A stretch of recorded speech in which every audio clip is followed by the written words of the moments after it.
Wa pa man tuod hingpit nga mabatsyagi sa mga mag-uuma sa dakbayan sa Lisay ang epekto sa El Nino. Apan ang kainit sa panahon inanay nang nakahatag og epekto sa mga pananom nga wa katubo. Gani ang ubang mga pananom giatake man og mga peste nga makita sa gibukbok nga baligyang mga kamote ug uban pa. Si Chona Carion sa report.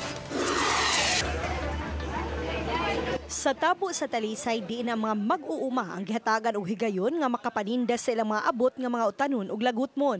Gipakita sa mga mag-uuma nga apektado gyud ang ilang naani nga mga utanon gikan sa barangay Haklupan, Kampo 3 ug Kampo 4 nunot sa nisinating El Nino. Sama niini mga kalabasa nga gagmay na kaayo. Ang batong, talong ug uban pa. Samtang ang kamote ug ubang lagutmon ang uban gipang butikol ug gipang atake sa peste. Miangkol usab sila nga ni minus gyud ang supply sa tubig sa tubod din sagad nilang kuhaanan og tubig. Ang impekto sa mong batong ma'am gidugos-dugos. Oh, kay tungod sa init unya ang amo ang laban na gi kuan sad unsa ni kanang sana noy kana banggi butikol.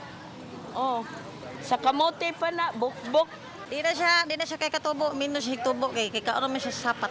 Maglisod na gyud pananong kay perti inita. Wa ra hinon misaka ang presyo sa ilang mga paninda nga gidugukan sa mga mamalitay. Ang tabo sa City Hall nagsugod karong adlaw ug matapos sa Pizza 19. Tipik kini sa kasaulugan sa Women's Month.